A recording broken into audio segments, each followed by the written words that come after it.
আমার চুলটা খুবই রাফ এবং ড্যামেজ হয়ে গেছিল। তো সেটার জন্য একটু ট্রিটমেন্ট করাতে গিয়েছিলাম পার্লারে। তো কোন পার্লারে গিয়েছিলাম আর কতটা সময় লেগেছে সমস্ত ডিটেইলস কিন্তু আজকে তোমাদেরকে বলব।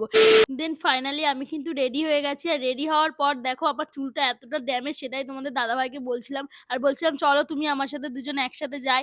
তো ও আমাকে বলল, "না আমি একটু রেস্ট নেবো। আমার অনেক কাজ আছে, তুমি যাও।" তাই আমি চলে গিয়েছিলাম আমার মায়ের বাড়িতে। আর ওখানে গিয়ে দিদিকে বললাম, "চল আমরা দুজন একসাথে যাই।" তো তাই আমরা যাওয়ার জন্য কিন্তু গোডাউন থেকে স্কুটিটা বার করে নিয়েছিলাম। আর স্কুটিটা বার করার পর স্টার্ট দিতে এত প্রবলেম হচ্ছিল যে পায়ে কিক করতে হলো। আর পায়েও কিন্তু আমার সমস্যা হচ্ছিল। অনেক কষ্ট করে স্কুটিটা স্টার্ট দিলাম। তারপর আমরা পার্লারে পৌঁছে গেলাম। আর পৌঁছে কিন্তু সিঁড়ি দিয়ে ওপরে উঠলাম। আর উঠতে খুব কষ্ট হচ্ছিল।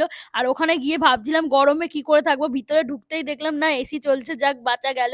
তারপর কিন্তু আমার হেয়ারটার যা প্রবলেম আছে ওখানকার ওই দিদিকে আমি বলছিলাম যে প্রচন্ড হেয়ার ফল হচ্ছে, রাফ হয়ে গেছে। সবটা শোনার পর দিদি বলল যে, "তোমার চুলের জন্য একটা ভালো ট্রিটমেন্ট আছে।"